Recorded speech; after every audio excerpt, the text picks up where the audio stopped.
Hey, hi, hello. Welcome to is this our 24th episode of Games on the Rocks? I don't know. Who is counting? It's so high. Welcome. We are some of your meeples included. I'm one of them. I'm Stephanie Straw, and with us is two of our other meeples. Actually, you're all meeples. Everyone in chat, you're meeples too, and you're included. But I'm going to introduce Nicole Hoy, who is also with us. Yay! Hello. I don't think people can hear us right now. They should be able to. Uh-oh. They can't yet. Cannot. Oh, they can hear me. Oh, maybe it's you, Steph. Maybe they can't hear you. Okay, then I'll just try that all again. Also, it's weird. Why was the frame small? I don't know. Hey, hi, hello. Hey, there we go. Yay. That's really funny. Okay. But you guys were on time. Yeah, we were on time. We were on time. You can have it work or you can have it be on time. You cannot have both. Thank you and good night. Well, come on. Okay, here's what's going to happen. I'm going to do that intro over again, but after this. That's what we needed. The meeples include the Games on the Rocks drinking game. Drink every time Stephanie has computer issues. You'll all have until you can't feel the pain of the computer You'll all issues. have cirrhosis of the liver. Congratulations. There's gonna be some definite problems there. Okay. I will move my mouse. I can actually make that go away. Show mouse. Cool. Okay. Now you can't see it. Okay. Hey, hi, hello. Welcome to episode 24 of Games on the Rocks. I am one of your hosts, if you can call it that. Yeah, I'm here.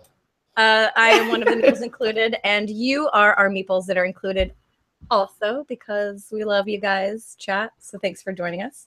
I'm Stephanie Straw, and also here with us is Nicole Hoy. From Toronto, where it is steamy hot. Is this the Toronto Jazz Hands? From Toronto. Actually, I'm way too lazy to do actual jazz hands, so this is about it. That's really funny. Kids, we're doing jazz hands tonight. Is that a thing that's back? I don't know. I believe possibly, but anyway, not happen anymore. Did you guys want any jazz at all?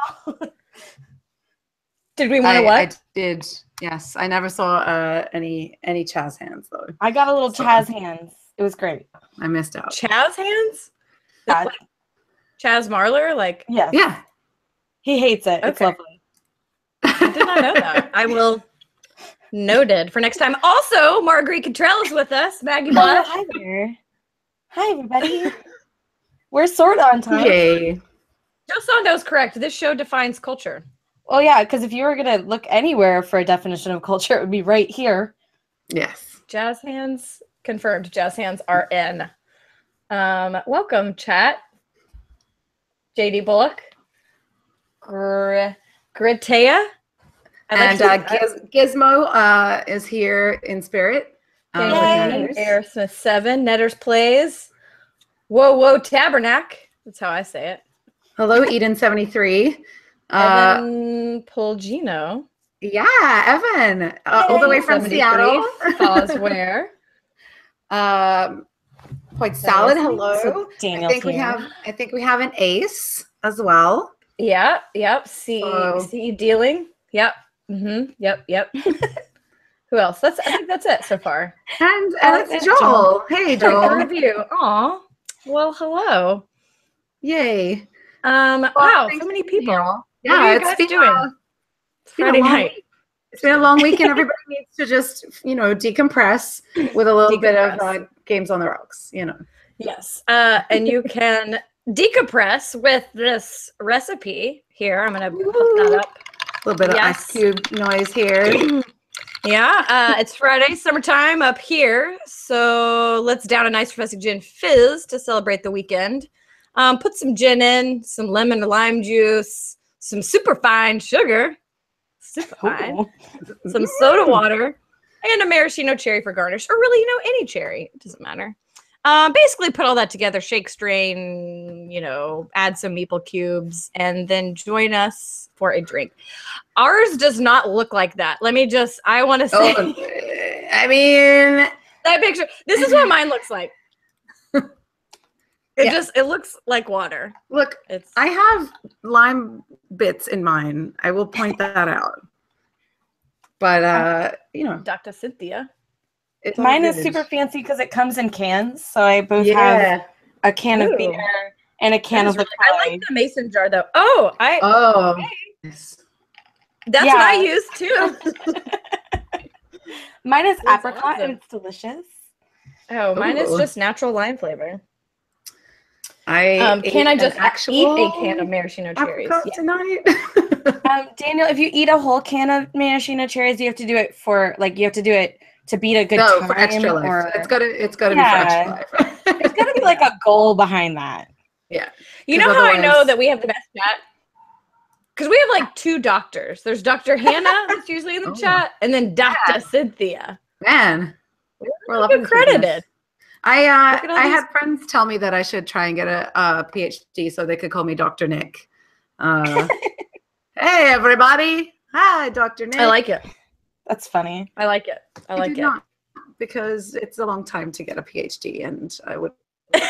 Anyway. Turns out that's a lot of work and pass. I mean, I could probably just buy one off the internet and be a doctor. So tell me how to pronounce it. Whoa, whoa, wow, wow, wow, whoa. That's and I said LaCroix. That's how you pronounce it. Whoa, whoa. Oh, that's that. Yeah, it's LaCroix. I pronounced it very well. Thank you, Seth. Yeah. So here's the thing. I've started noticing it on shelves here in Canada. And I wonder if because we are not just an Anglophone country, but there are some Francophones here, I wonder if people will start calling it La Croix. Well, that's what I immediately thought, because having taken French for 8 years, I was like, I know how to pronounce OIX.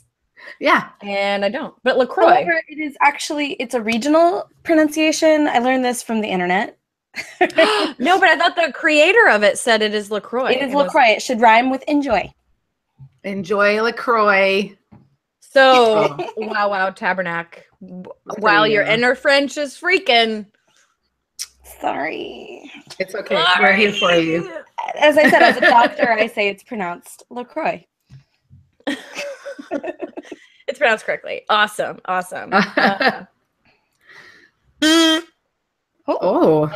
my drink. Notifier. Oh. Yeah. It's time to drink. When you do that, we have to drink. What's happening? Okay, sure. So I was thinking about today. I've talked about this before. We don't really have a topic lined up. Unless you guys have something you want to talk about, we can of course talk about origins. Just throw us some questions. We'll figure it out. Yeah. So whatever. It's chat's choice is what I put on there. Oh, I didn't actually update. It still says happy birthday to us. Happy birthday to us again. Yeah. Yeah. You know what? Yeah. Every episode, we're a celebration. No, that's funny. I could change that. I could fix this. I can fix everything. We're missing a Suze tonight as well, unfortunately. We are. So that's a bummer. But I will be seeing Suze. I'm very excited. I will be seeing her at Dice Tower Con in just a couple of weeks. So that's awesome. I was thinking we could talk about origins, but I was thinking about games that have specific things in them, not mechanisms, but just a little something about that game that's I like that thing in that game, regardless if you like the whole game or whatever. Oh. Because I really like in Harry Potter Clue how the game board where you can go and enter changes whenever a certain die roll happens, and you move this rondelle that moves and rotates all of the doors. So this kind of like in Harry Potter, whenever the passageways, whatever in the stairs. So I like that about that game. The game is actually pretty good. This is a Rob Davio joint. From Hasbro, that one. But yeah, do you guys chat or, Nicole, Mags, I know I'm putting you on the spot, but is there a game and you're I like that, maybe you like the Fabled, system, and you're like, that's cool. Like I like that you. So there's a game called Pieces of 8. It's like an older, weird title. And the way that you play it is you put these big, clunky metal coins in your hand. And then it's kind of like pirates, right? Yeah, it's got pirates in it. And you put them in a specific order, and then you kind of fight from the back or the front of your hand. And it's these big old metal coins. And I always thought that was really fun. Oh, that's neat. Yeah, that was really and it's like, regardless of how the game plays, you're like, that's cool. I have enough sets of it to play for 4 players when it's normally a 2-player. I don't know why I like this game. I have no idea. I kind of like, there's just like the one aspect of Isle of Skye where you have the 3 tiles to choose from, and you have to like get rid of one entirely and then sell the other 2. I know you want all of them. You want all of them. You want all of them. You never want to get rid of one. You want to just keep them all to yourself. You don't want to have to do the thing. And so that's a very tricksy little aspect of that game, which I really like. Like I like the game as a whole, but that's like a standout thing for me as far as like how it operates. I really like that. Nyobari. Plate tectonics is always a good discussion topic. What games are there tectonics in? You guys name all your tectonics games. No, it's a scary topic because like I live in the middle of like you're like giant fault line and an active volcano near the super caldera. Yeah. Oh no, the super caldera is in Yellowstone. That's right. Yeah. San Andreas, too real. So some of chat's favorite things are Hansa Tectonica. Evan went there. Evan started right there. Suze isn't here to stop him. That's not what that's about. But yeah. The Clack of Marbles and Potion Explosion. Yeah. So Daniel Newman likes Candy Crush, basically. Hey, Dan Rules 13 came into Harry Potter talk. Excellent. Yep. Funny text. Marky Mark says the funny text on the money in food chain magnate. I guess I'm not familiar enough with what that looks like. It's good. It's better than the ones in Colonists because those ones are just off-putting and awful. Oh, weird. Okay. Action selection bit and Ulm. Daniel, elaborate on that. What do you mean by what do you like about the action selection bit in Ulm? Wasn't that Netters? I guess it was Netters as well. Yeah, that is a good. Both actually. Of them. Oh, okay, Daniel. Yeah, it's the grid thingy, and you push the things, and the stuff that you push into the 3 grid things is what you get to do. It's amazing. Oh my god, that's the perfect placement. I'm real good at talking about games, everybody. Putting things into things. You take a thing and then you select it and you put this on that thing. Yeah. And then the next person does the same. Yes. Anyway, did you guys ever play did you play Yakitori? No. It was Benny Sterling's game. I've heard. So he made this little like laser cut wooden game with daft concepts, and you skewer these little vegetables things on it, and then you flip them during the game. Oh yeah, that was Benny Sperling's, right? Yeah, I like that one. Ooh. Yeah, that's cool. So Mag's like skewering things. Okay. The Ace just mentioned the like turn order resolution in Eric Lang and Antoine Bauza's game London Masterminds or Victorian Masterminds. I can't remember which is called, but it's like you're placing poker chips out in various spots on the board where you can go, and those will be resolved in an order. Once it hits like I think it's 4 or 5, you'll kind of flip it over and then go down through them, and so it's very cool. It's a really cool way of defining the turn order there. Speaking of flipping and top to bottom, well, hello, new people joining in. Hi. I don't know if I said that correct. OC Brad, hey. I know there's a couple of others that I think that I missed that just joined.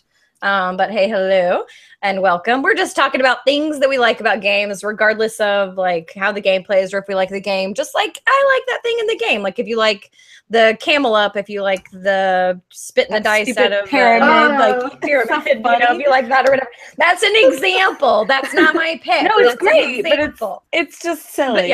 But yeah, it like poops a little poops a little die out. That's how pyramids work, obviously. Oh, we're so glad that you're joining the live show. This is the craziness that happens on Friday night where we talk about games, and it's totally. I mean, it's great rewatching, but the live show you get the chat. It's fun. Live show is more fun. for me. The Twitch chat crew is always amazing. Oh, they were amazing. I was gonna say Pop-O-Matic bubbles. Yes. Actually, I played Trouble tonight. Actually, a full game of Trouble tonight with the Pop-O-Matic bubble. That is what I played. I went to a like local group has this function that they're doing every other month at a church here because there's a bunch of space there, and they wanted me to come help teach games, and it was really sweet. It was like a whole new group of board gamers that I got to meet, and I introduced them to some new games, but they wanted to play, like some kids wanted to play Trouble, and I was like, yeah, let's play some Trouble. I was this close to winning, but you know how Trouble goes. It doesn't matter.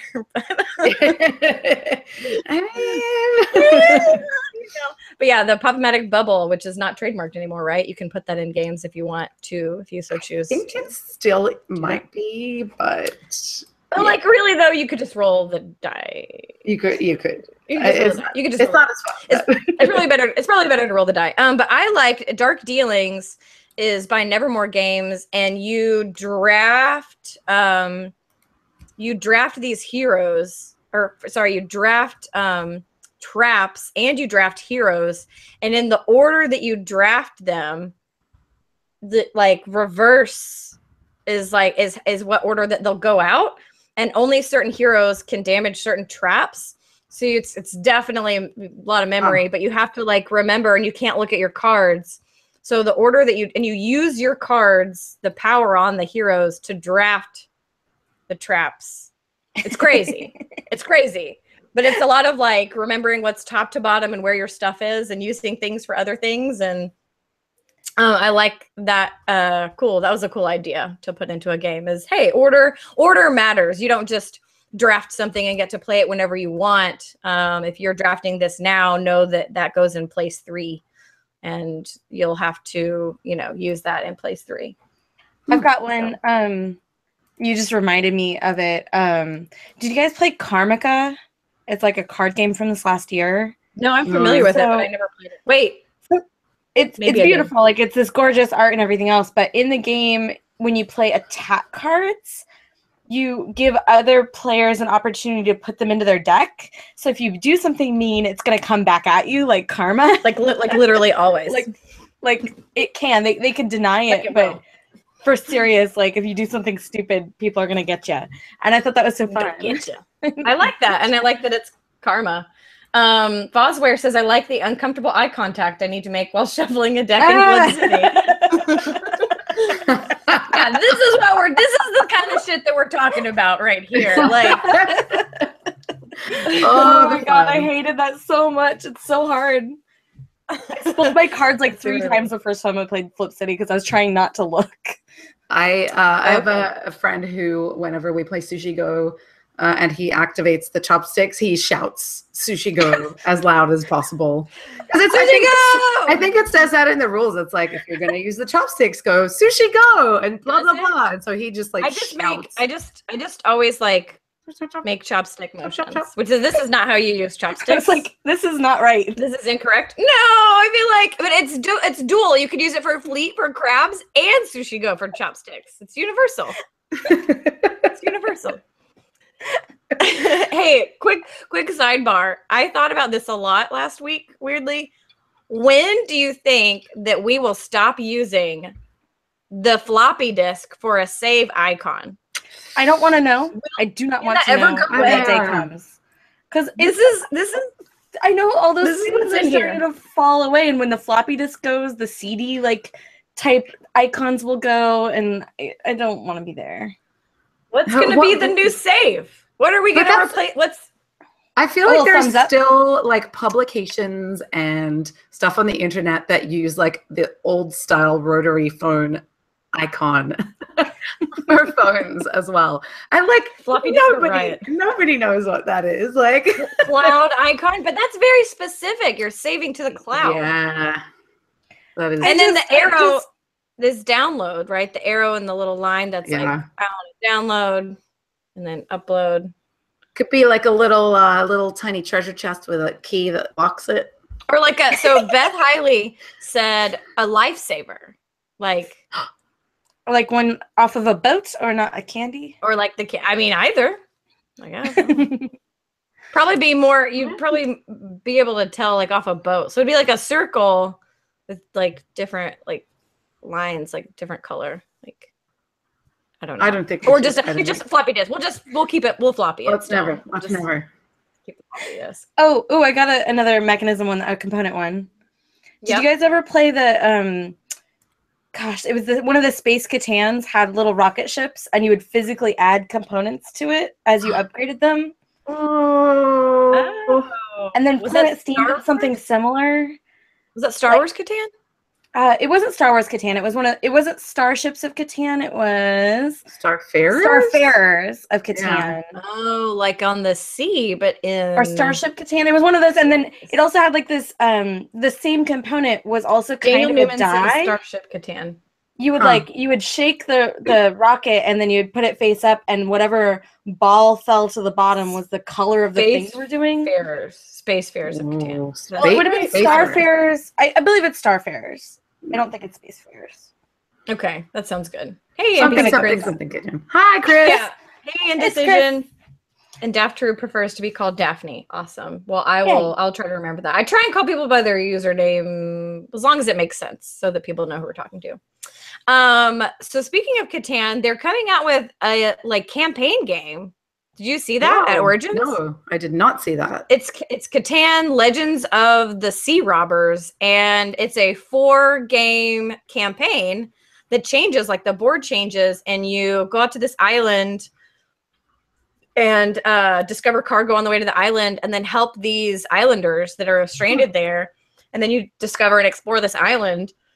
And it's not a legacy game. You're not like tearing or destroying anything, but it's a campaign game, and it changes, and like the decisions you make in the game affect the next game that you play. And it actually sounds pretty cool. That is interesting. Yeah, I like that. I'm kind of into it. Like, I want to know, Morgan told me a little bit about it, and I want to know what happens to this sea robbers. I want to know the story now. So yeah, you could do that with a lot of games that are variable setups. That's pretty neat. Totally. Yeah, that's true. I mean, it's like tile exploring and that kind of stuff, but which is different than regular Catan. But I don't know. I'm kind of into it. I hadn't really thought about Catan in a while. I don't have anything against Catan. I just haven't played it. That's not true. I played it last year in a tournament, but outside of that, I hadn't played it in forever. Yeah. But I think I kind of want to check it out. Interesting. Yeah. Yeah, it'd be great. Mags has not said much, so it's not Mags's game, I think. Oh no, I've only played 3 games of Catan, literally. Okay, because it was could be 4, 5, 6, and 7. Well, it was it was the 50th game I learned, not my first, and a lot of people had it kind of as their first, and their first 100 plays were all the same. And for me, it was 3 different groups on 3 different nights, one of which was pure misery. And so I know it wasn't the game; it was mostly the group. Right. But I just haven't had a lot of reason to go back to it. Sometimes a game can help facilitate a bad time if you don't have the right group. And not that there's anything wrong with the game, but the game has details in it that terrible people can exploit. Yeah. I'm just kidding. Not that they're terrible people, but just that. Well, it doesn't have enough structure to prevent some problems, right? There are certain types of things you do in Catan that aren't prevented by the other things in the game. So it's probably not the game I want to play a lot of. It's got a lot of dice rolls, so.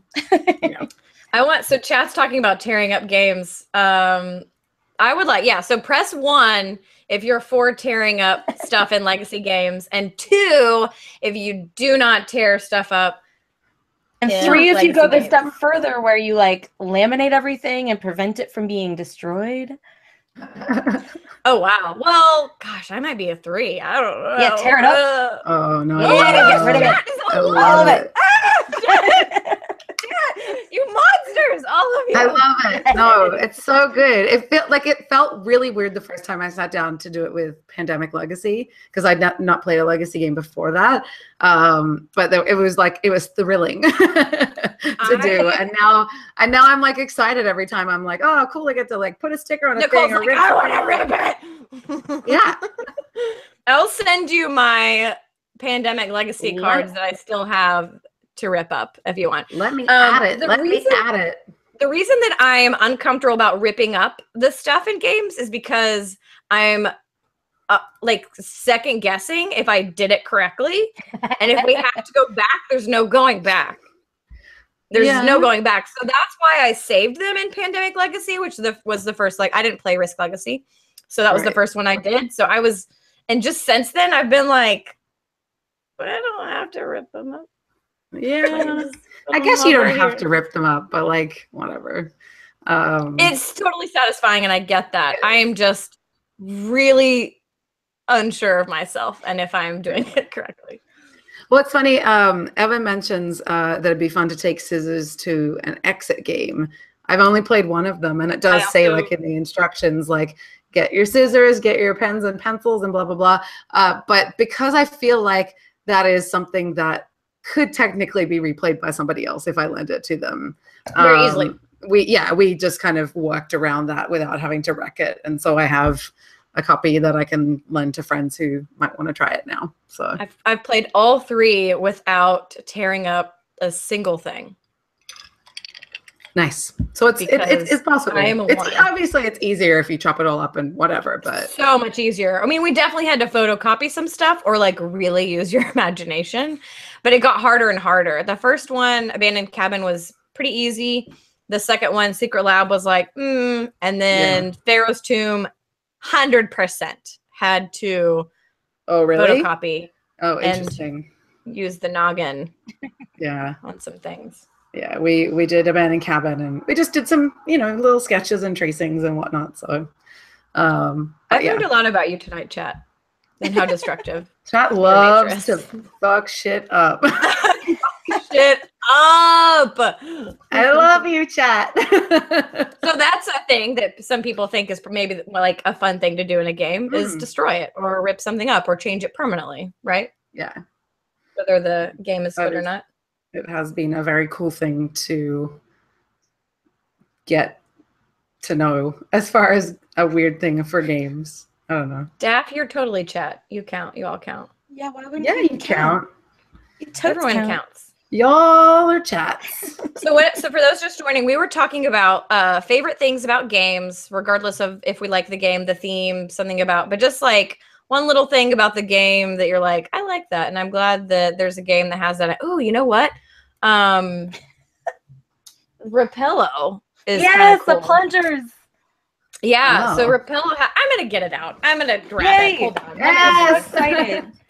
So Repello is a game that I am just completely in love with, and Stephanie has it right here, and I'm so excited. Oh my god. I'm trying to talk until she can like get to the pieces, but it's so cool. Is it magnets? No magnets, no shooting. The cover is completely bad. The game like acts like it's magnets, but it's like you were kind of pretending like the pieces are repelling each other. Okay, so there's this is a little plunger, and there are these discs on it. And so how do I best? You into your hand, you can show them. It's hard to see. Yeah, it is hard. Yeah. So you can drop these little discs off by plunging it. And see, look, there's a disc. Oh, what? Look, do you see that? Look, and it plunges. Oh, Isn't that's that cool. And you can also pick them up that way, right? You just kind of like, boop, and then put it up there. Oh. Sorry, I love that stupid game. It's so much fun. Yeah, Mags actually taught me this game. I had not played or heard of this game, and everyone gets to plunge. You get to totally plunge in this game, and it's a lot of fun. I think for the first like 15 minutes while Mags was explaining the game, we're all just like bloop bloop bloop with our little plungers like all over the table. And they're really pretty colors too. Like, look at that blue. That's really cool. Oh, nice. And there's like a pretty red. Yeah. Anyway, I like that about this game. I got one. It's also a fun game. Have y'all played San Malo? Played what? San Malo. Yeah. The roll. It's a roll and write, but instead of like a sheet where you are just like crossing stuff off, you take a dry erase pen and you build a little city. With your roll and write stuff. It's really fun. Oh, wait. I think I did play that. Yeah, I did play that. It's very satisfying. I quite like that. Did we play that at the gathering, Nicole? What was the one that we played? No, that was a different one. I I don't know. We played several one. I'd say We gathering. did Avenue, and we played Avenue Knock Mall. We played Knock Doodle. Mall. That's another one. Yeah, Doodle China. Doodle China. Yeah, was another one we tried. Yeah, lots of cool things. Yes. I'm trying to think of anything else that has like really cool components. The you know what? in Really... the what? The little wooden bowl in Mogul. Oh, I don't know that. Mogul's like no thanks with a little board in it, but they put this really beautiful wooden bowl in it. It makes the perfect noise when you drop chits into it. Ooh, that's satisfying. Boxes that serve a purpose more than just to contain the game, like Cleopatra. Yes, yeah. Or what's that new one that has the big banana bandits from Simon? Monkeys are climbing up, and it's all in there, and the box like catches all the coins and the bananas or whatever. Yeah. I love and Animal Upon Animal Balancing Bridge, because that one has like a bridge in the board game box. Ice Cool is like the whole game board. Oh, Ice Cool is so good. They're doing Tiki Topple again, I think, with part of the box being part of the game. Oh. Yeah. I do like before it got re-released, it was really tough to find, but a friend had a copy of Gulo Gulo. And I don't know what it is about that game, but it's just so pleasing. Like, it's a dexterity game, but it's just really pleasing. Yeah. You're like trying to grab the little wooden eggs, and they're so tough to get a hold of. And it's like, yeah, it's amazing. I don't know. It's one of those ones that we should play at 3 a.m. like Ghost Blitz after millions of hours of staying up for a 24-hour game. I'm so bad at Ghost Blitz. Oh, the three of us are awful. Max and I played Kitten Clash, and we were both like, I couldn't move. It's so silly. I don't know why. We're so bad at like grabbing a thing real quick. That's what I'm calling those games. Grabbing a thing real quick games. Yeah, but give me the 12-piece Ghost Splits and I'm good. Like, that's the one I can play. Like big piece? Are they big? I thought you meant big. More of them. Yeah, there's a lot. You can buy them. Okay. There's more than the 4 or 5 or whatever. No, it's like, it's 2 per color. It's like, is that 5 for 12? 5 for 12? Yeah. I have it. You have a new face. He is an Avenue Witch. He is an Avenue Witch. So everyone should know this, that in the chat we have a witch who decided that he would play Avenue with the rest of us plebes. And then he connected all of his grapes to his castles. It was disgusting. Yeah, it was gross. The gears in Sulkin are really good. Those are nice. Palinkos. I really the Mappa de Cuba uses the box, yes, very smartly. The box, very nice. I only have 13 diamonds. I wonder where the other 2 of my Mafia de Cuba diamonds went. Oh my god. I think we've told this story like at least twice on the show. At least once. Max is a sneaky minx. She's a sneaky snack. That's all you need to know. She's a sneaky snack. I'm a really good thief. She was really good. She permanently stole after winning. I think you won. Was that the one that you won? And so like you didn't show them because it was like I won. So you didn't. So there was no like show me your diamonds. Yeah. Yeah, because Zen won the first one and I accidentally won the second one. Then won the first one by going, I stole the diamonds. And we were like, what? Did he though? I don't know. I don't think so. So in our last game, I had stolen 2 diamonds. It got around the table and no one had ever called me out. And when I got home from BGG-Con, I had flown from Dallas all the way back to Seattle. In my little sweatshirt, I still had 2 diamonds. Scandalous. Permanent thief. So for those of you that haven't played this game, in this game you get to take items out of this cigar box, and the item that you take will denote like what you are, and you just take one item, be it a number of diamonds or a token that will tell you like what you are depending on what token you take. If you take the diamonds, you're a thief, and you're against the Godfather, who is the one that starts with the cigar box, whose goal is to recover all of their diamonds. So I was the Godfather that game, if I remember correctly. I think, wasn't I? Or no? I don't know. You were the Either Godfather, way, for sure. Either way, Mags like permanently stole the diamonds from this game, and we had plans repeatedly of like getting these diamonds back, and then eventually it's like, I don't know where these diamonds are anymore, which is probably a lie. She probably has them in like a shrine. They're probably like in a display in like one of those clear boxes with like a laser beam like jungle in front of it. That's what I imagine. This is the setup that I imagine at Maggie's house, like where my 2 Mafia de Cuba diamonds are.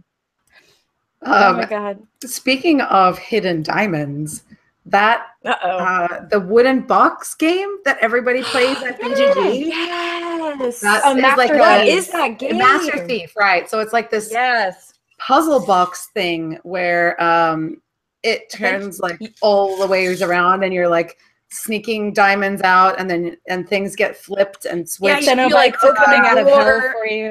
You open a drawer and it drops the diamonds down. So you want to get diamonds, right? But you don't know necessarily where they are in the contraption. Man, that game is so cool. And then it opens the portal of hell, I think. Like, you open enough drawers. That sounds legit. I mean, that's the only way that it would get returned to the library. So, we're talking about Mystery Date and Mall Madness. Any of those old electronic games? I loved those. Can I confess something to you? I'd never played Dream Phone or Mall Madness before I lived in Toronto. Well, that's because in Australia you just have Vegemite. Yes, it's Vegemite Legacy is a good one. I love that. The coolest to steal your mystery phone. And that's terrible. Maybe it wasn't. Honestly, though, maybe it wasn't popular in Australia. I don't know. I have no idea. That was a worldwide thing or what. So my favorite of that era, they've never remade. It's called Lie Detector, and you would put these cards into the mechanism, and you'd click things to try and deduce what people were lying about. And it was really cool. It was like a little weird electronic game. Oh, I've never seen it though. Speaking of deduction, Red Scare is coming out by Pandasaurus, and that uses those like glasses where it changes the color of stuff. Those like spy like code glasses. Oh my god. You know what I mean? Yes. And so like you they're like red lenses or something like that. Yeah. Oh my god. That's amazing. Max, did you see this at Origins? No. No, you didn't? Okay, so you have 2 teams, and it's like team like glasses and team not glasses or something. And so the people that are wearing glasses can see stuff that the people that aren't wearing glasses can see, but the people that aren't wearing glasses can see things that the people that are wearing glasses can't see. So it's like you can only see one thing at a time whenever you have these glasses on. And yeah, I don't remember exactly how it plays. I just remember that was a thing in it, and I thought that was really cool, and I'm really interested in Red Scare. And oh my gosh, that's bananas. I wonder if it works for people with like different types of color blindness and stuff. So that question was asked because I was producing during this interview on BGG TV at Origins, and someone asked that question, and they have tested that, and it so far they've tried it on several different levels, and it's worked out perfectly. That's so cool. That's so exciting. So I thought the same thing too, because I'm like, it needs to be inclusive. Want everyone to play. Because I have several friends that are colorblind, and they just like you just can't play that game because it's deduction. Sometimes you can get away playing a game that isn't necessarily colorblind friendly as long as it's not dexterity or whatever, you know. Right. There's a couple of them, but like Macau or even Anachrony very recently. Yeah. The colorblind, like any type of colorblind person, for the most part, they're just going to be miserable and having to ask you what color everything is. Heroic Logic. Are they rose colored? They are kind of rose colored glasses. That's the way I see the world. So there's a lot of mentions of VHS games. That is a pretty cool gimmick that I guess Omega game that got kind of replaced, I guess, by DVD games a little bit. Although DVD games have mostly been like trivia and stuff. But I remember some kids that lived on the same street as me when I was a kid. They had was it Nightmare? or maybe Nightmare and Atmosphere is what Marky Mark and said. Atmosphere, yeah. And I remember like watching them play some of it and just being so scared by it. I could totally see that. Yeah, it was terrifying because I was like quite a bit younger than them, and I was just like, I don't think I should be here for this. This is like, oh my god. But I do like that. I wish there was a little bit more of that. Like, I guess it feels a bit like a choose your own adventure-y sort of thing. Which could be Someone's fun. saying Netflix has choose your own adventure cartoons now. I mean, I heard about this. Like, Do you like click on choices or something? I don't know. yeah, I don't know.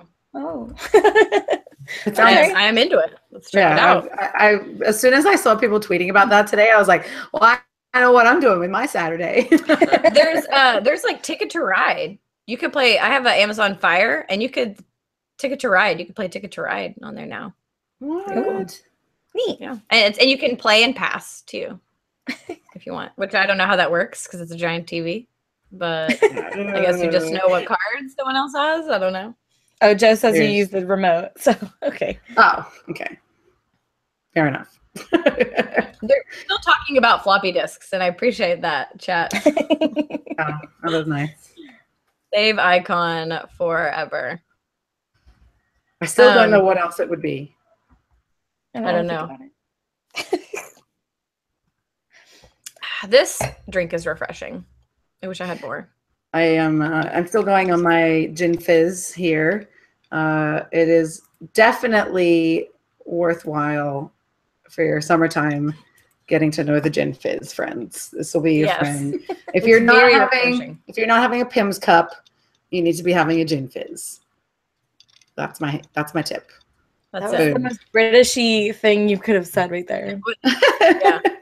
Pim's cup is amazing. And basically you're getting fruit. It's like a fruit salad, but with booze. Fosware piggy bank for the new save icon. No one uses those either, I guess. But Joe Sando, pick up the 40-inch TV and pass it to the next player. Also a workout. Yeah. There you go. Oh, you can find a lot of those VHS games on YouTube. That's a good idea. We should play one of those. We should. Would we be able to play like the game itself? Like, is there an aspect of the game? Box game? Yeah. Okay. I very recently played my first game of Dragon Strike, and before we started, we watched the whole VHS in Hypervision, of course. Oh. And then we played the board game, but you don't have to have the VHS tape anymore. Okay. That's cool. But it was so much fun. Tabletop simulator, sure. Yeah. Oh yeah. If it's on there? Maybe. That'd I don't know. Fun. Or you can create it on there. Somebody needs to get on top of that, and then we'll do a Games on the Rocks VHS. And we'll all dress with like side ponies and fingerless mesh gloves. And we should have a themed Games on the Rocks. We should. Where chat dresses up. Very important. And then we should do this for Halloween. Can we please do this for Halloween? Oh, we should absolutely wear costumes. Let's do a costume contest. Chat can send in their board game costumes. Let's do board game costumes. Yay. It's so far away, but whatever. Just you need to plan it. We want to see some fabulous costumes. Maybe we can give away some games or something. I don't know. We've never done that before. Let's give something away. Apparently there is Nightmare, the 1991 VHS edition on Tabletop Simulator. Thank you, Sleazy, for that. Oh. That is amazing. Nice. Where did side ponies go? Heroic Logic. I wish I knew. I feel like I need to rock one right now. Side ponies are still in. Side ponies are still in? Basically, I just gotta do this. Side pony. Boom. In. Remember? Culture. We're trending. We're trending. Oh God, look out. We're going viral, people. We're taste making. Oh my God. It's everywhere. We're making it happen. All right. We're making it happen. Yeah. What other I like when like games incorporate some sort of kind of stacking, but it's not necessarily dexterity. Like cat stacks. Cat stacks is kind of cool. You're fitting the little cat. Oh, we really are all side ponies right now. Oh yeah. We're all side ponies. So Daphne is planning for Halloween. Awesome. I was thinking about it. There's a did you guys ever play Millennium Blades? No. No, I never did. In Millennium Blades, you get about, and I'm not joking, like paper money, but about 6 inches worth, and then you you wrap them in little stickers, and so you have these stacks of cash that you're doing in a real-time game. I thought that was one of the funnest things. I remember Sue's talking about how not fun it was to wrap all of them. Oh, I had so much fun wrapping it. Oh, I took like an hour and a half to do it. Yeah, but yeah, that is kind of cool to like have a stack of what feels like cash. You know, it's real time, so you're just throwing around all these stacks of money. It's so much fun. Oh my goodness! You need to try that. Yeah, you do. I do too. Aerosmith 7 says that was the worst 2 hours of my life. I remember Aerosmith talking about it before too. Literally, like anyone can hire me. I will come sticker your games. I will sleeve your games. I will wrap stacks of money. I love that stuff. It's so Don't encourage me. I love it. Wow, that's funny. I do like games that have a little bit of setup sometimes. Like Colt Express was kind of fun to put together and set up. Like the 3D aspect was really cool. Yeah, that's kind of fun. That's kind of cool. Like actually, Steam Park. Steam Park is another good one. I saw at the Yellow booth at Origins Arena of the Gods. It's this like battle game, last man standing kind of thing, but it's got a variable setup, and so you have a board, but you can make the area in which you move around smaller by having these like big cool like cardboard like towers that you set out, and then each standee has a thing where if you have a spell effect or some kind of damage or something, you like clip a little token on to signify that. It was really cool. Yeah, it was really neat. It's like miniatures wargaming-ish, feel. Yeah. I like putting minis together. I think I need to just bang out a bunch of them like all at once. Like I'm not going to sit down and be like, I'm going to put this mini together. Like if I'm going to do it, I'm going to have glue out and I'm going to finish it. I'm just going to do them all. I just need to do them all. I don't have the patience to just do one, paint that one mini, and then like, we're good. No, I gotta factory, like assembly line those things. Yeah. Yeah. I know a lot of people who are doing that right now. Well, Sleazy actually, and our friend Plumber, they've kind of tried to commit to doing an hour a day of like whatever minis painting, which is kind of cool. And there's a couple of people in a Slack channel that I'm in that have just taken up minis painting, and it's really cool to see like how much they're getting done kind of every day they sit down to do it. It's really neat. Yeah. Hey, Dr. Hannah, you can make yourself not invisible. You click on your name and you can choose to be online or invisible. Oh.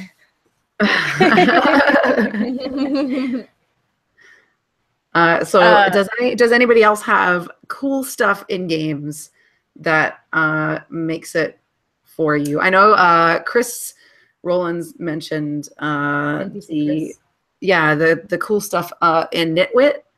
Like the little spools and the pegs, like it's all very crafty, like that's nice cool. looking, it's like realistic-ish, Yeah, it's all like bits of string and little pegs and stuff like that, and it's just like it has a really lovely table presence. That's quite fun, I think, to play and put out, similar to String Railway in that way. Yeah, I was just thinking about it. And did you guys ever play Dr. Shark?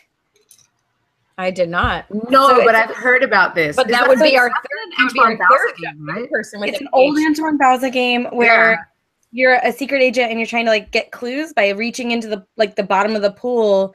And so you reach your hand into a bag and you have to feel the physical parts of the components.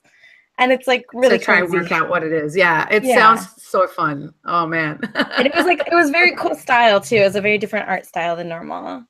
Hi, Kabuki Kid. Yeah, Kabuki Kid's been here for a sec, but I'm going to read off some of these. Paul and Cow says hamster roll as a cool gimmick. Yeah, the balancing for That is sure. fun. There's a I like lot that of one. dexterity games that have cool stuff like junk art, the way that the shapes are not quite like squared off and stuff. Marky Mark said the lab setup thing each player gets an alchemist is pretty rad. Heroic Logic wants to mention the Mogul Bowl again. Rightfully so. Yay! Kabuki Kid and Evan Plagino said the bring your own books. That's a cool thing. Because like you can use any book to play the game. So you can just like literally BYOB, bring your own book. I saw that for sale at the Library of Congress gift shop. And the gentleman that makes Bring Your Own Book, the way that he was promoting it when I saw him at 2 different cons is he was wearing a mobile library shelf. So he would like have books on his back and it was like a wooden shelf that he was wearing. What? Oh my God, that's great. Awesome. I remember that. That's cool. I love that Marky Mark said, so they were the ones that said the lab setup in Alchemist is rad. Feels like real science because I get real confused halfway through.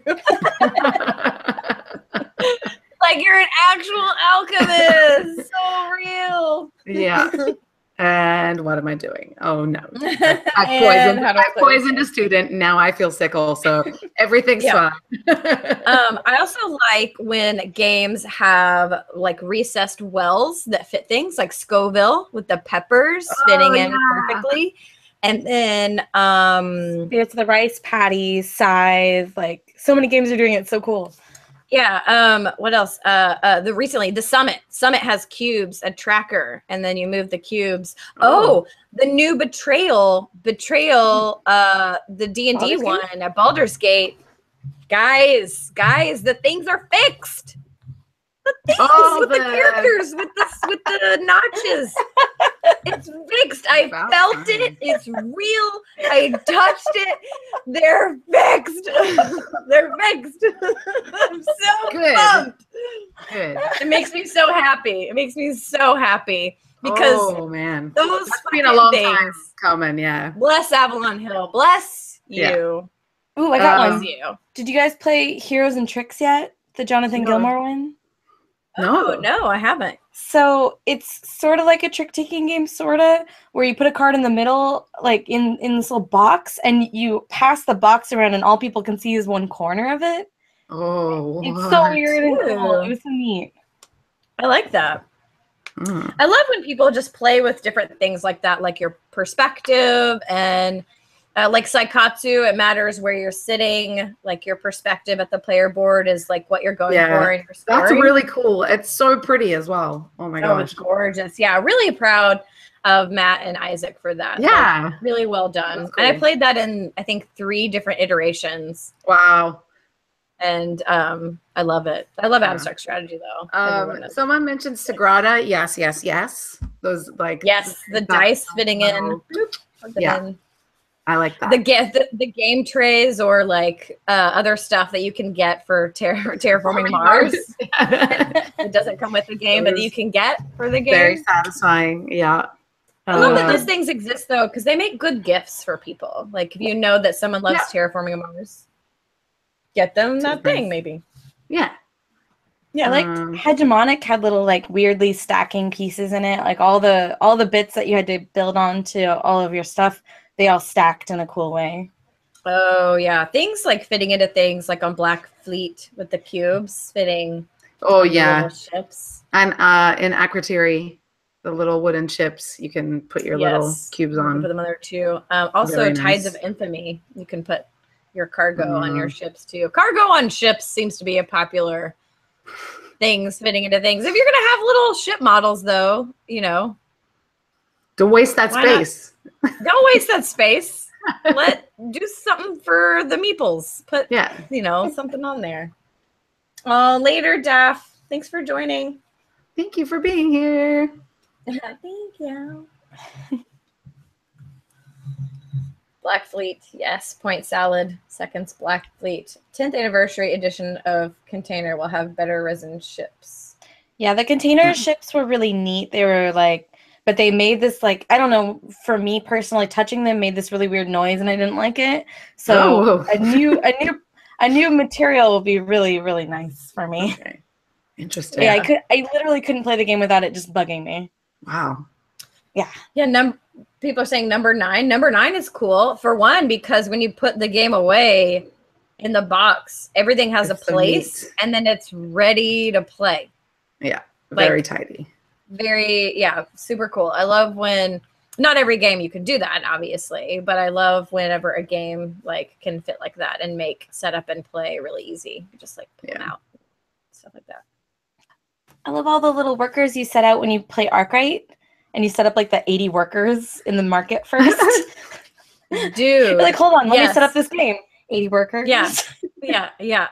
I like doing that too. Like setting out anytime you have like a bunch of things that go places. I don't know. I enjoy that. I find that kind of like calming to set up and, I need to put these over here and these over here.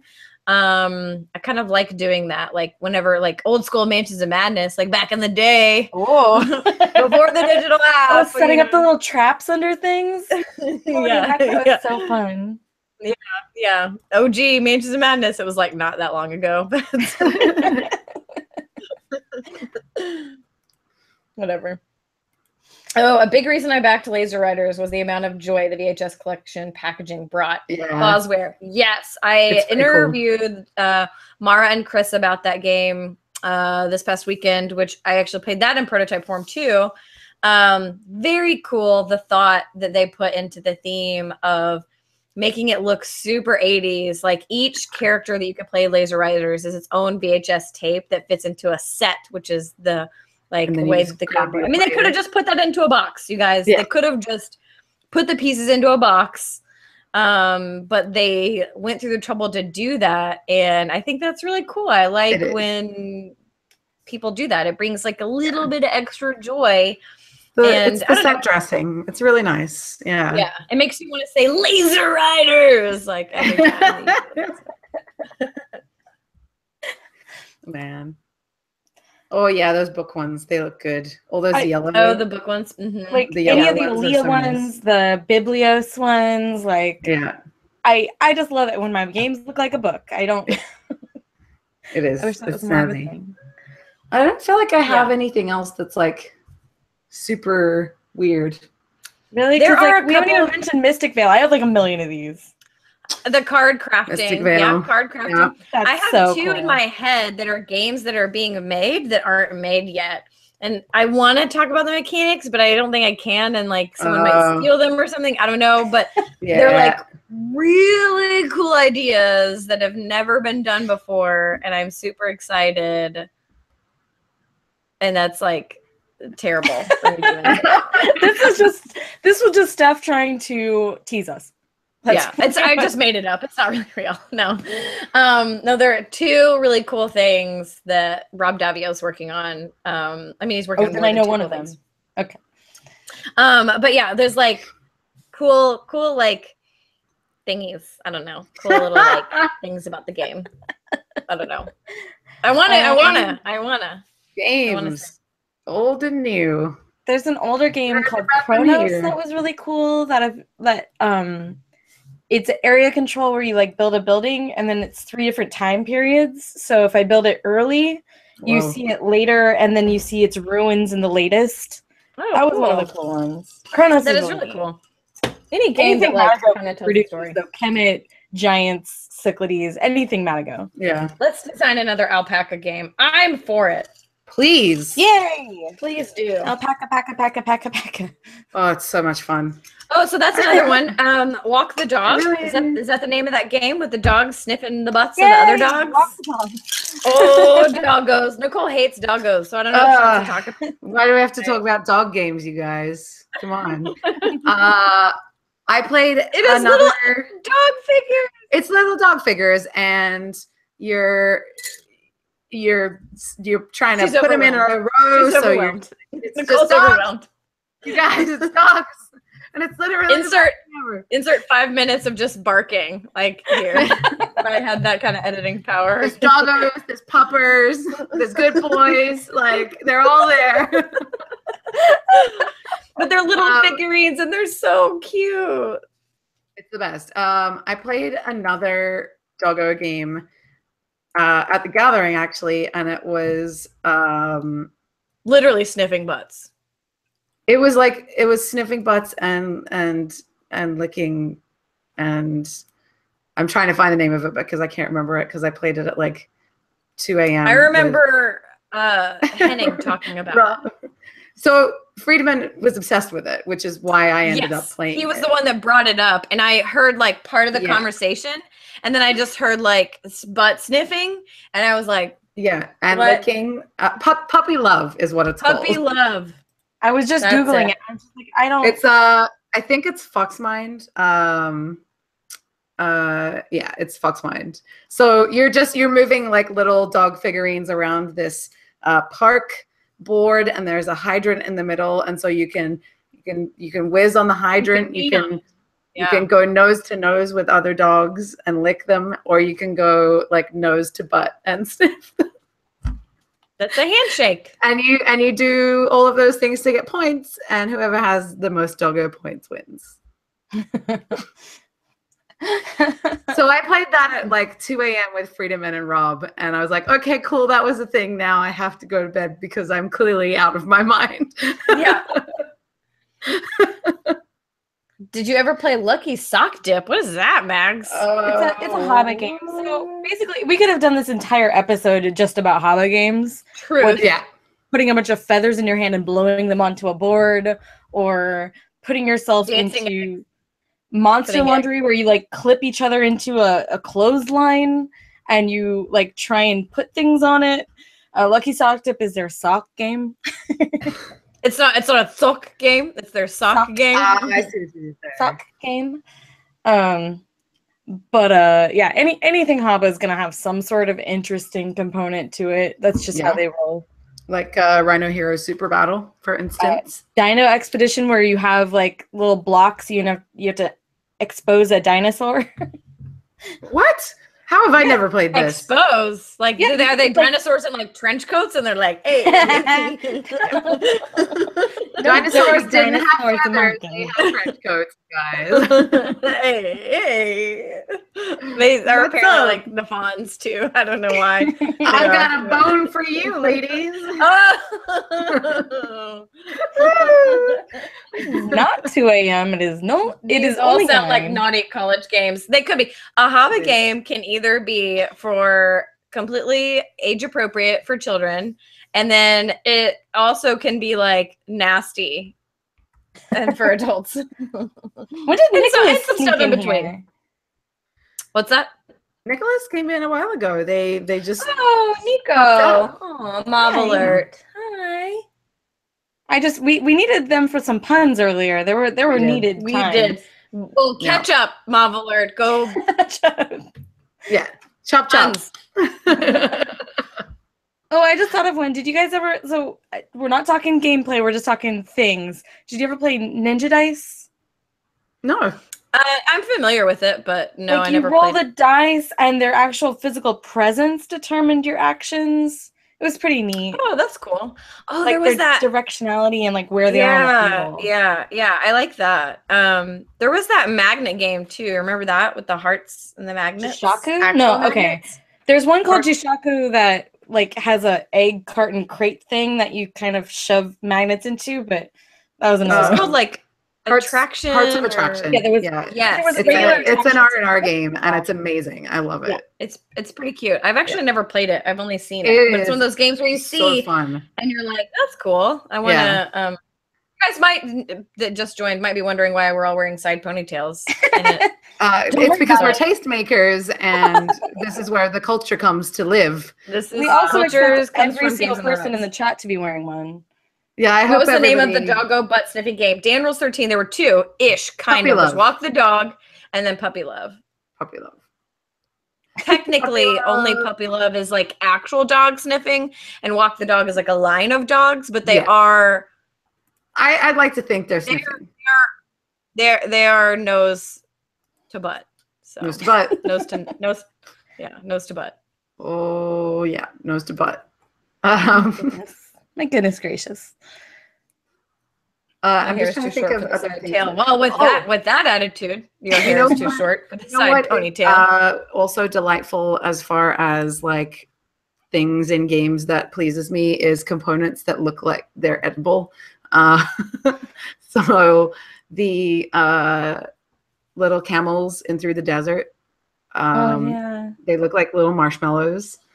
And I argue that there is not a single game with camels in it that's bad. Oh, okay. I mean, find me one and then fight me 1v1. I would say that I'll fight you because most camel games I don't care for. Jaipur is technically camel-y. There you go. Marguerite. I liked it on my phone. Anne Cottrell. All right. Well, not her Lee? Is it Mary? No. Marguerite Mary Cottrell. You take that back. it is now. Daniel, Chris Kirkman. So that was born on the State of Games. When we talked about that was born. Yes, I like Camel Up. I think it's great. That was born on the State of Games was the discussion. Look, there's one back there. It's literally my name. It's called Straw, and it has camels. Yeah. Come on. I'm straining to think of a camel game I do like. What about Jaipur? I thought you liked Jaipur. I like it on a phone. I didn't like it till I had it as an app. I'm gonna count that one. I'm gonna count that. I'm gonna put that in the Mags loves it column. That's what I'm gonna do. I like Through the Desert. Through the Desert's good. Someone please make a definitive list. Yeah, Isfahan also good. Isfahan also good. I'll just be over here crying into my camels because I like camels. Yeah, I'm trying to think of one. I'm sure there are some that have camels involved, but none of the Marco Polo. No, I don't like Marco Polo. Oh yeah, those camels. Yeah, not the new one. No, I don't like either of them. Like I really have this weird thing. I don't know why. This is hurting. I know. My all right, self. It was Target a good technically has camels. I'll take the technicality. Okay, that's good. Daniel's upset with you. That's okay. Chat's I know upset everyone's with getting you, upset. Harvey's great. I like Voyages of Why Marco is there Polo. already? Is there a geek list of camel games? Oh, let's look at this. There is. Of course there is. Can't we go back to food games because we can talk about a la carte and we'll all be happy again? I haven't either. There's 2 pages. I haven't played Through the Desert. Looks Through the Desert is a great game. Also very edible. It's as close as I've gotten. Yeah. Timbuktu, yes. Marrakesh. Oh yeah. Does it have camels in it? It has little. That is some satisfying felt in that game. That is a really good. The felt laying in that game is so good. So good. Yes. Me and Steph are friends again, by the way. Zularedo. That's got other features, other animals in it too, but sure. Yeah, Marco Polo Expedition. That's the one I was talking about. That's good. We're just gonna look through this list real quick. Yeah, but this is the show. This is the show now. It's great. Us reading lists. Camel the game. It looks like Camel cigarettes. What is this? I don't know, but they did include Target in this geek list, so I feel better. It was good. But Target's a great game. A lot more camel game. There's they're not even listing all the camel games that I had thought of, but they're listing other camel games. Look, Straw is on there and The Last Straw. So many camels. Which I think is because of where camels live. That part of the world is made into a lot of games. So there's a lot of like Middle Eastern games and African games, and I hear a lot of judgment in your voice. No, I'm not. I quite like those parts of the world, and I think that they have lots of things. I know. No, I'm totally kidding. I meant judgment about camel games. I wish there were games that were actually about camels themselves. I would play those. Oh, like dromedaries and like let's learn about camels. Maybe you're a camel and you gotta like store some water, so it's like a pick up the deliver game. You got like water in your water. It's fat. Yeah. Merchants of Araby does have camels. You're placing camels on like the little resource things. That's like the new daily magic one? Camel Yep, love. Okay, we gotta get off the camels. Ladies, Do we though? we're stuck. Yeah, Do we we're have to stuck go? right up there. Can we talk about the envelope and Ponzi scheme real quick? Ooh, can I talk love about that. that. That is a really good You taught me Ponzi scheme. No. little thing. What was it? You and Nico, or did Nico teach? Possibly. It was at OrcaCon. I've I taught a remember. lot of Ponzi scheme in my life. I played it with you and Nico. They were looking up the number of plays that people had logged of things, and I'm in the top 2 for Ponzi scheme. Whoa. It's ridiculous. So you're like Ponzi scheme. I feel like somehow.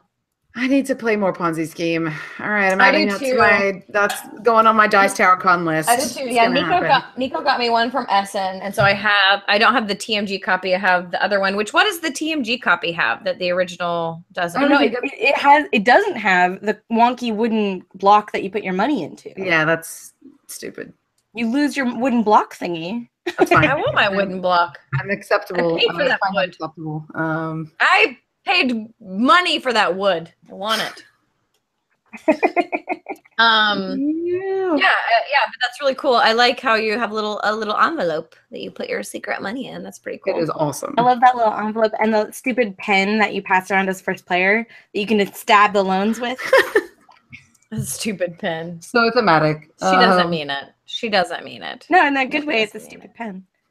Yeah, it's in a good way. It's a stupid pen. Just like camel games are stupid. Or the box for Onitama is really nice. Max is like not acknowledging you said the C word. I can't hear it. Yeah. I can't hear that one. It's blocked out. It's blocked out.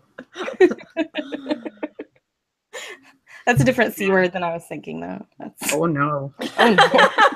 We don't want a geek. We don't want a geek list of those games. Calisthenics? Yes, I we can't don't- stand it. Oh yeah, the sheriff Imagine. envelopes are very satisfying. You just want to snap They all those are, snaps. but I'm You gotta- afraid that I'm gonna. Okay, this is You my gotta snap child. them. This is my childhood. Okay, we're reaching deep, you guys. This is like This is your Mhm. childhood. I'm ready. No, we're ready.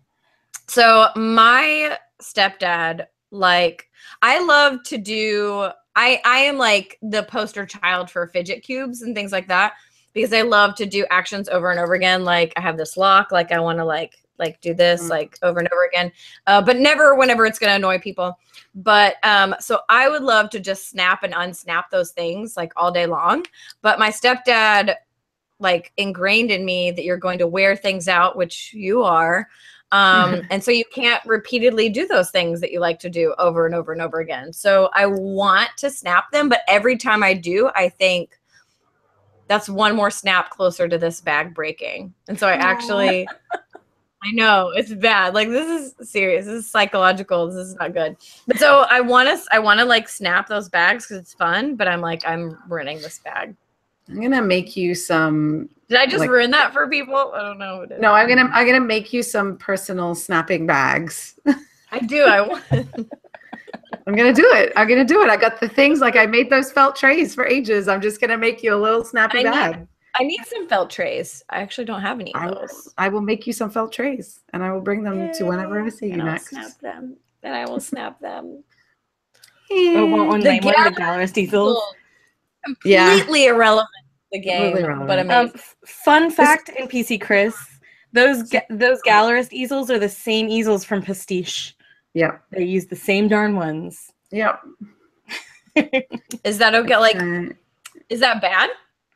They're really annoying and they fall over. Yeah, they're so stupid. You can't use them. We didn't use them. So I'm more worried I'll bend the cards in the back. That too. Yeah. Snapping bag sounds can be an ASMR trigger. Yes, agreed. One day we'll do a Games on the Rocks ASMR show, and I'm in. boy. and we'll all whisper. Hey, you guys. Hi. No, you don't Goonie. You don't. It's not ASMR Goonies. What are you doing? It's my style of ASMR. It's niche. It's niche. It's niche. There are people out there that are like, why is there not more It's just gonna be like old 80s movies quotes. That's all it's gonna be. It's as you wish. You can't do that over and over for 90 minutes. No. Oh, hard. I It's can't. No, don't tell her what she can't do. I'm gonna make so much money, you guys. I'm gonna learn the Goonies and off by heart, which I probably know it pretty much all already off by heart. Oh my God. Booty trap. Not with that attitude. Oh, see, Brad, don't you use my shit on me. Don't you do it. Boy, oh boy. Oh man. I need to play the Gallerist again too. Also, I love that. That's a great one. So for those who don't know this, there's ASMR. There's a guy named Ephemeral Rift that every once in a while does board game and Magic the Gathering ASMR. I know. Hold on. We need to link him. Ephemeral Rift also makes one of the funniest intro videos of all time, and makes me laugh no matter what. So funny. Does the board game stuff like card shuffling and he like opens magic packs sometimes. He'll do shuffling. He'll do other things. He also wears a wig and has like alter ego. It's still like an aspiration for me is I want to do board game ASMR. For anyone watching that isn't familiar with ASMR, Google at your own risk. Yeah. How about what's the thing that would need like the most punching? And then we could just do a punching ASMR. I can think of some faces. That one. Got him. Get wrecked, nerds. Got you. That's it. It's all over. There was a ton of cardboard in Feast for Odin. Yokohama has a lot. Gloomhaven. Feast for Odin. Gloomhaven. Oh yeah, Gloomhaven. Yeah. I really like the cardboard in Dado Ching. Yeah, it's like this thick. That's nice. It's seriously like the stuff just falls out because they had to like use like a laser cutter. Probably, I don't know. Science. I don't know, like, but the cardboard pizza slices in New York Slice are really satisfyingly chunky too. Imagine Rado doing ASMR. No, thank you. What I've always wanted though is I want a board game that looks like the chipboard sheets, like the sprues that you punch out as part of the game, and then you reassemble before the next game. Sort of like you do. Color Pop was kind of like that, but I want like a whole board game about punching. Yeah, I have not. I don't remember, but I saw one game incorporate the sprues, but I don't remember what game that was. So Chris says, I hate punching, NPC Chris, I hate punching chits. I'm bad at it. What do you mean you're bad at it? So there is a way to do it where it doesn't like fuck up your chits. And again, it's from the back. It depends on the printing, yeah. Usually, I work 100 feet away from you. You can just bring me your games. I'll punch them. No excuses. No excuses. Get one of those weird paper hangnails hanging off a chit. Oh, yeah. So, yes. But you can get rid of those. Yeah. Yeah. You're not. It's too reckless. Too reckless. But also, yeah, like it depends if it's like a crappy printing or cutting. Like it doesn't matter how carefully you do it. It's just going to be wrecked. Something like Mayfair, they always have these really hard to punch out games. Yeah. Yeah. Some of them, are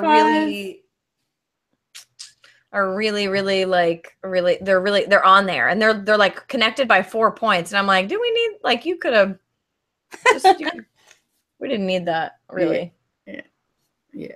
I don't know. I'm not a like manufacturer, so I don't really know the ins and outs of if that is complicated or if you need like really sophisticated equipment or that kind of thing. But I will work with any kind of punch board though. I will make it happen and it will be good and beautiful chits. And I feel like Mags is of the same boat. We play a lot of those games. Like we punched a lot of games. Those are our faves. Nicole, I think you're probably also in the same boat. I'm a puncher. You're a puncher. You heard it right here. Nicole's a puncher. Punching too reckless. Tone it down. Yeah. Too fast. NPC Chris. Dan Rules 13 says you need to just simmer down. Out of here. You need to be about a here when you're punching. I do love that, and I need to think to do this more, but I love when people post their sprues and are like, guess this game.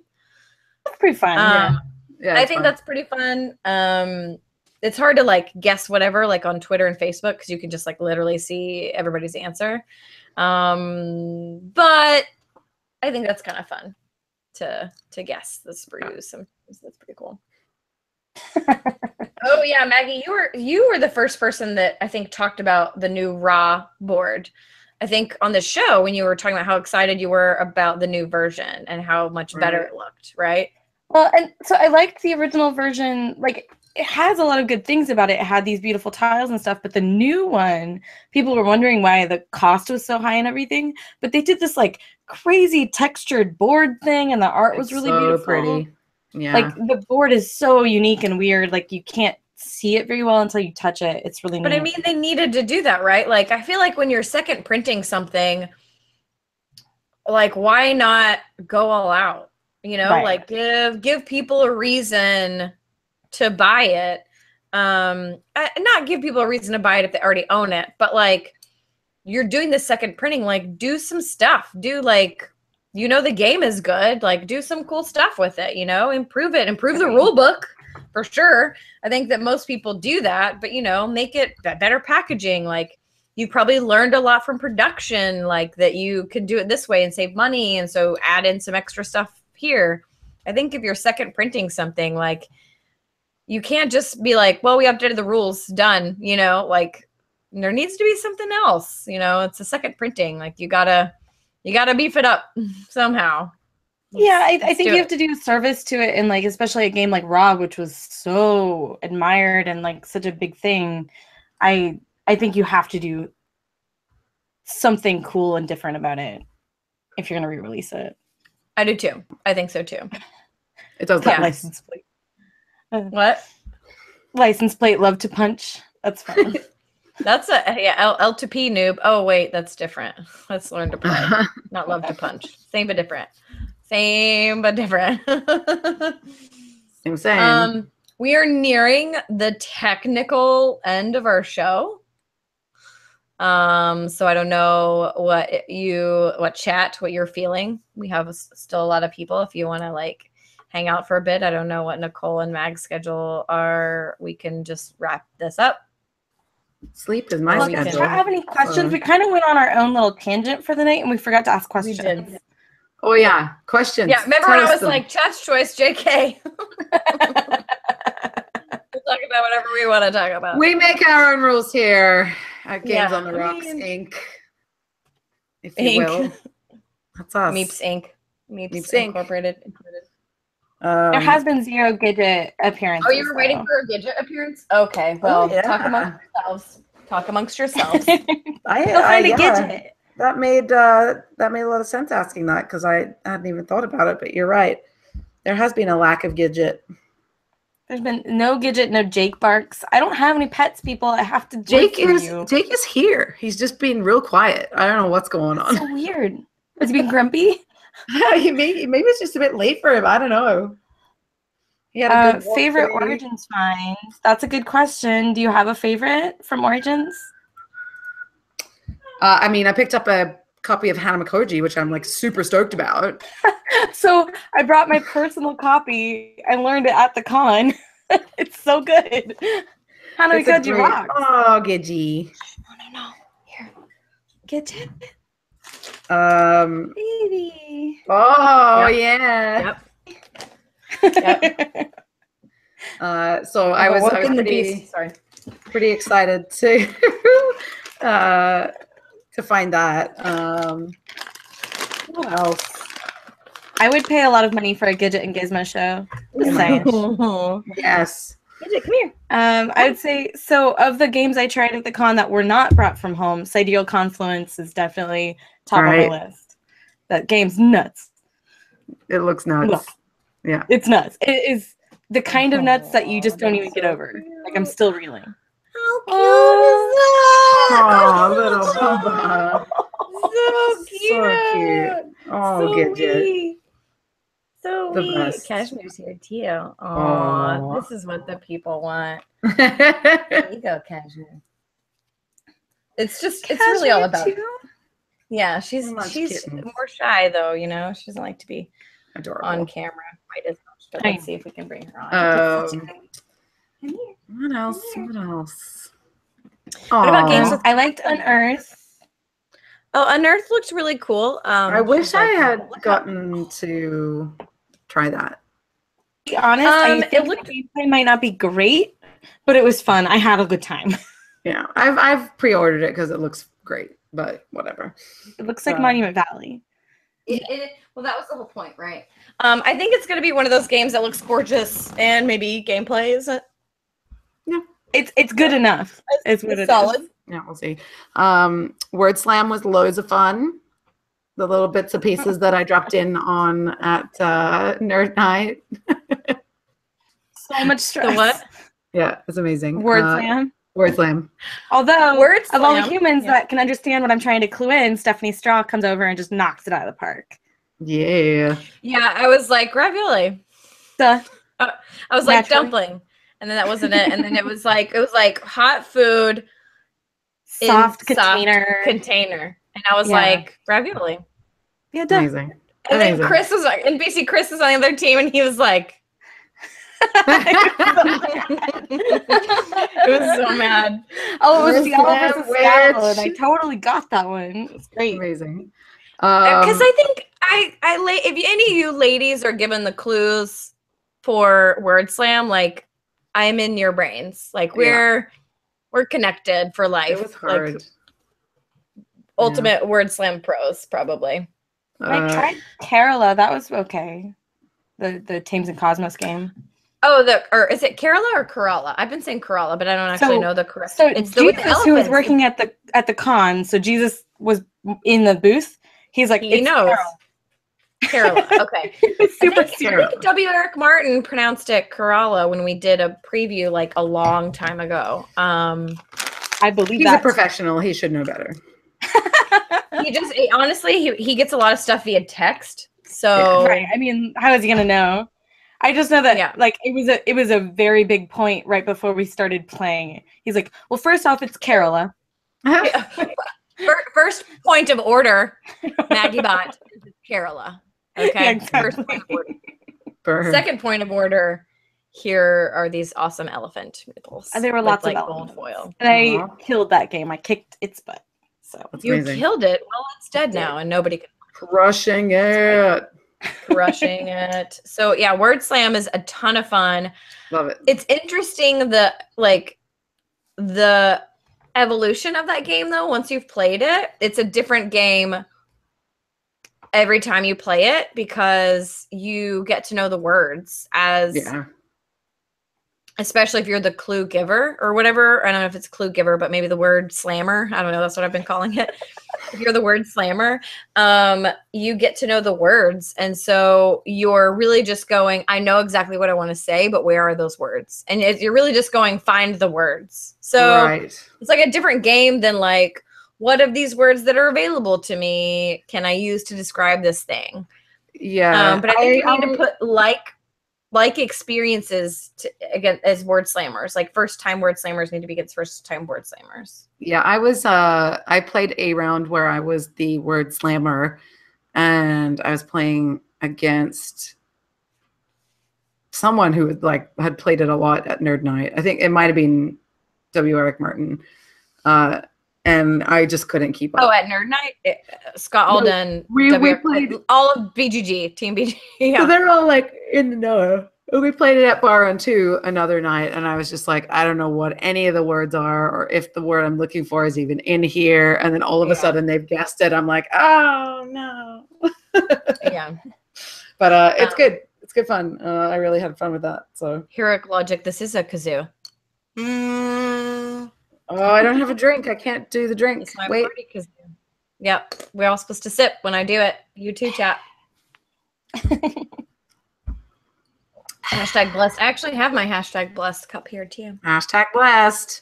Mine, I just have the Life is Magical one next to me today. Oh my goodness. So magical. Oh my goodness. I'm kazooless. That's okay. You don't have to have a kazoo, but you can have a drink. And you don't have to have a drink either. Having one kazoo among us is enough. Probably. Plenty of kazoo.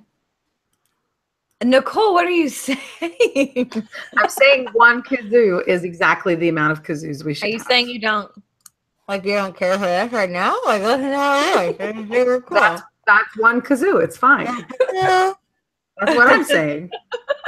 Take a shot every time there's a kazoo noise. Oh!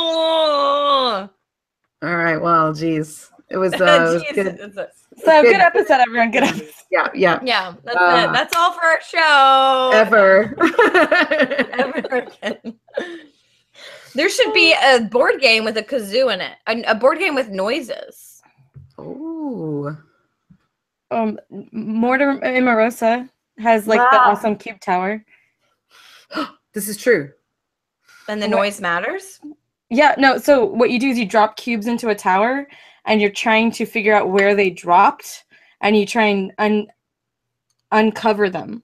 Yeah. By lifting up parts of the tower. Oh, yeah. What's that one? It has penguins and they're little babies inside them and you shake them. Oh, igloo something. Igloo pop? Igloo shake? Pop. Igloo Pop. Igloo pop. Z loves it. It's like Z's like that's really funny. Igloo pop. Yeah, something like that. And you shake and try and figure out how many are in there. Okay, just for you, Dr. Hannah, I will like, is that what you wanted? Wah wah wah with the kazoo. Wah, wah. I am here for your I'm a monkey and I will dance and I am here for your amusement chat only. Yeah, there need to be more games with noise, I think, maybe. That'd be fun. Could be fun. Yeah. Not super inclusive, obviously. Or like feely things would be good too. Yeah, that More stuff is Dr. fun, and I have a huge detriment because I have no hearing. So, NPC Chris said, "I placed this game this weekend as like clue, but you're tasting foods to determine what the next big thing is." What? I love it. I want to play that. Seems finite, but yeah, I'm into it. I'm not into it. I feel like it'd be really cool to like make food for my friends and then put it as part of the game, but yeah, I don't know. It'd be like dinner party, but not like a murder mystery. It would be a different type of thing. It's a legacy game. It's called Dinner, guys. Like, Dinner Legacy. Just having dinner. Like, are there any other questions that y'all have for us? If not, then we're gonna be like, that's the show. Yeah. And then eventually I'll figure out how to mute all of us without muting me that you can hear. It's a hard thing. We'll work it out one day. It's a hard thing. We all were here mostly day. on time, and that's all that matters. One day. It was not 20 minutes late. Was it 20 minutes late? Not. And I was actually, I didn't even get home until like 9:30, which was 30 minutes. We jammed it out. We jammed it out, kids. We did it out. Yeah. What is the best 80s movie of all time? The Goonies. It's the Goonies. It's the Goonies. Why would anybody say any other one? The Last Unicorn's pretty good. I don't know. That's really hard. I have a really hard time picking favorites. I can't pick favorites. Tough. They're just all different. Like I like them all for different reasons. Just like I like you guys in chat for different reasons. I had 3 favorite movies around that time. So The Goonies, The Princess Bride, and Beetlejuice. And Max, what about you? I'm gonna decline this one because I could be on this for an hour. So we get into movies and I'm gonna be here all night. Yeah. Really? Is that like a thing? Are you super into talking about movies? Yes. So before I was into board games, I actually was a movie reviewer. So I don't know that Max, we need to talk about that more. Yeah, but it would literally like take me all night. So I'm staying out of that one, especially not tonight. But we'll talk about what movies. How about the next show? We'll talk about what movies we would want to turn into board games, and then like a little bit about what like mechanics or mechanisms, like more than just I want to see this movie in a board game, but like what you want to feel, like how that would play. Maybe we could do that in chat. You could think of some things that you would want. I'm into it. I'm totally into that, and talking a little bit about which ones have been picked up and why and how they were integrated. Right. Yeah. Yeah. And we could talk about like, was this done well? Would we have liked it if this was done like this, but maybe differently or better? Not all the movies have been done, but like there are some. There's a new like Big Trouble in Little China. It's like coming out. So yep. You know. And yeah, The Thing is coming out, which is like one of the best horror movies of all time. I'm into Panic it. Station already exists, so yeah, I mean, Dark Moon. Panic Station was the perfect The Thing movie, but not The Thing. Ideally, I would love it if we could always announce like our next show topic like on our show. It'd be great. That sounds really organized. I'm almost 100% certain this getting there after in a year. We getting there, chat. We getting there. So yeah, so think about that. And I think we also would do a love show next suggestions. Like that would be great. Yes. I have one thing though before we go, and we're going to talk about this every time until Gen Con. There's a nerd night at Gen Con. We didn't do this for Origins, but nerd night at Gen Con at Union Station. We will be getting we're this year, and y'all should come to that. I think we have robot mags. We do have robot mags. But no. Oh, it's okay. No, you're not a robot now. But yeah, Nerd Nighters at Gen Con. Check it out. It's free. You can like buy a free ticket for it so that we know how many people are going to be there, but you don't have to. Like, don't worry about it if you didn't buy a ticket and you're there and you're like, oh crap, I forgot to do that thing. And yeah, I think I just turned up last year. Yeah, it's totally fine. Yeah, you can just show up. There'll be like an auction. You could buy games. Oh, Mag's dropped. I wonder if it's her internets and stuff. That's no. Oh no. It's a great event. Really, really fun. Like it's a massive hall full of people playing games and having fun. I got to play. Bot has become a reality. Oh no! I got to play Giant Dread last year, which was super fun. That was so fun, and I got to play that with you. That was really good. It was good times. So I am unfortunately not going to be at Gen Con this year. So, yep. Boo. It is what it is. It's Yay, Max joined. I didn't want to do the closing of the show without, so I'm so glad. Welcome back for our farewell. Yay. Welcome back for the farewell of the show. I dropped 7 frames throughout this whole show. That's fine. That's no big deal. That's actually like totally not bad for my potato-ass computer. It's an actual potato. It's in Idaho. Like it's from Idaho. It's a potato. It turned into a potato. That's really funny that you said that at the same time that I said that, because you haven't heard me say that yet. But I'm seeing that you're typing that and I'm saying that. Does that make sense? Oh boy. Oh, we're in a time loop. Oh god. Side pony's coming down. Yeah, side pony came down. Sorry, friends. My hair is a little bit too short. Sorry, fans. Sorry, friends. Thanks everybody again for joining the show. We had like everyone was here for like the whole time. That's super cool. Nice. It was a really good show. I was gonna hang out with you guys. We didn't get to do anything at Origins, which is a bummer. So hard to coordinate that stuff. If we can, we will coordinate something at Gen Con. I'll talk to the ladies like after the show. Maybe we can work something out. Firm time. It's hard for us because a lot of us work or have other obligations or only get to see certain people at these conventions. So it's hard to coordinate. But we will try and work it out if we can, because we did it. It wasn't from Gen Con, it was BGG Con, and that was successful and like a lot of fun. So if we can do that from Gen Con, then we will absolutely do that. But otherwise, we'll do a show next Friday, I think. Yep, I'm good. Next Friday, and we will talk about movies and board games and what movies want to be board games, and specifically like how we would implement those movies into board games. I'm excited. I will have just come probably from seeing Baby Driver, so that will be fresh in my mind. I'm so excited. I think I'm going with Evan if he's still here. Yay! Aw, nice. That's so great. Excited. Yeah. Thank you, chat. You're awesome. We love you. You're the best. You're like part of the reason that we do this. Actually, you're a literal reason that we do it on Twitch. Otherwise, just do a hangout with us. Yeah. But we wanted to hang out with you too. And unfortunately, Google Hangouts doesn't allow for like more than like 10 people. So Yeah. this is the best way that we could think of to hang out with everybody. So Yeah. And it's love always you. good. And join us again. Any final words, Nags? No, thank you. Bye. Hi. I'm back. No, thank you. Bye. Nicole. Goodbye and good night. Good. No, thank you. Bye. No, thank you. Bye. I fucking love both of you so much. Okay. Love you guys. Bye, you guys. Gonna play some music. Bye.